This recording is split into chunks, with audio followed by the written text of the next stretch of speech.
So throughout both the Bible and all of human history, we've understood that there is a difference between the sexes as created by God.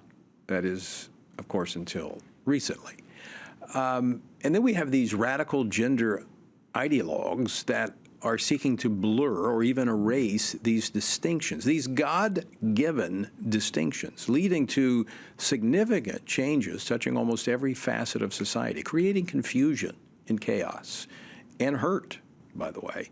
Well, this week, Promise Keepers organization announced the launch of the Proclamation on Godly Masculinity. This proclamation establishes 10 truths regarding masculinity based on the Scripture. Now, these are the unique callings that God places on men and the ways men must step up and lead in their churches, their families, and their communities. Joining me now to discuss this is David Benham, co-founder of Benham Companies and one of the leaders who worked on drafting this proclamation.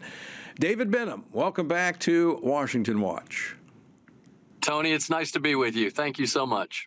All right, so just happens to coincide with pride flags and rainbow flags, the proclamation recognizing that God has called men to be masculine. Why is that considered controversial in 2024? The reason why masculinity is controversial in 2024 is because the world system has set itself against the very design and the image of God for manhood.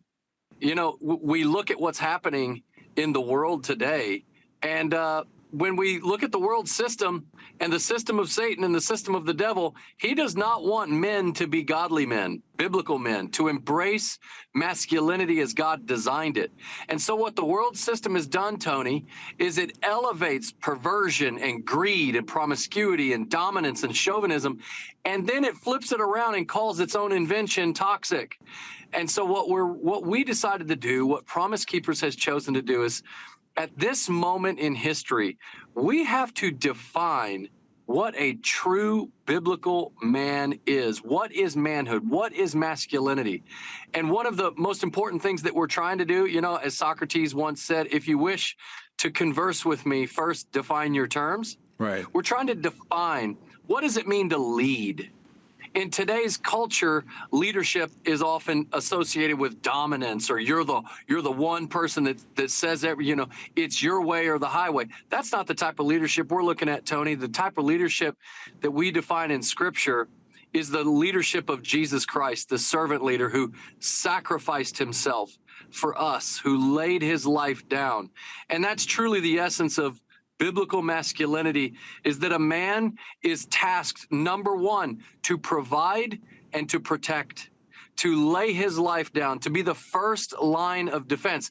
Now, thank God for all the women that are out there doing such great work. Thank God for all those moms who are out there doing wonderful things, especially in the absence of good men. But men are tasked with that responsibility. And so now, during Pride Month especially, now is a time to clearly define what a man is. Is it the absence of masculinity that has allowed this agenda to move in? 100%. The only problem, the problem today is not the presence of darkness, it's the absence of light.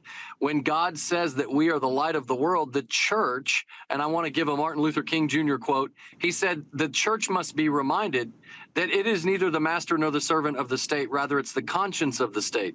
Well, when the church forsakes its conscience and we don't train up men to be biblical men, to lay their lives down, and then men turn around and use the same power and strength God has given us to stand against injustice, that men are using it now to perpetrate evil, to be greedy, to be chauvinist, to dominate, and to do all kinds of evil around this world. And so in the absence of good men, evil men have risen. Mm-hmm. And that's where we find this issue with toxic masculinity and all these things that we desperately need to set straight with good male leadership. So David Benham, you are challenging men to sign this proclamation, then live it out. Yes, 100%. First and foremost, it starts inside, and then what happens on the inside of your own heart, especially when you get right with Jesus Christ, and you say, "Lord, take all of the strength that you've given to me, and the dreams, and the desires, and the personality, and help me as a man to use those to promote, to provide, and to protect goodness, righteousness, truth, and justice. First in my home, then in my community, and in this nation." And then from the inside, then it goes to the outside. Go to whatmakesaman.org. Whatmakesaman.org. It's spelled that simply. Even my twin brother can spell that. Whatmakesaman.org. And sign the petition, and then send it to your pastor and encourage him to sign it. We're trying to get, at a bare minimum, right out of this first week, 1,000 pastors across the country. And I believe we're going to get several thousand pastors, but we're going to get millions of people that are going to sign this, and that clearly defines what makes a man. And All when right. you have your children, they actually read this and see it, everything's going to change. All right, whatmakesaman.org. Go there and get it and sign it. And by the way, speaking of masculinity, David, when are you going to come do a workout with me? I'm too afraid. You're too strong, and you wake up way too early. All right.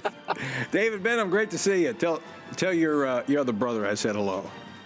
Yeah, you got it. Thanks, Tony. God bless you.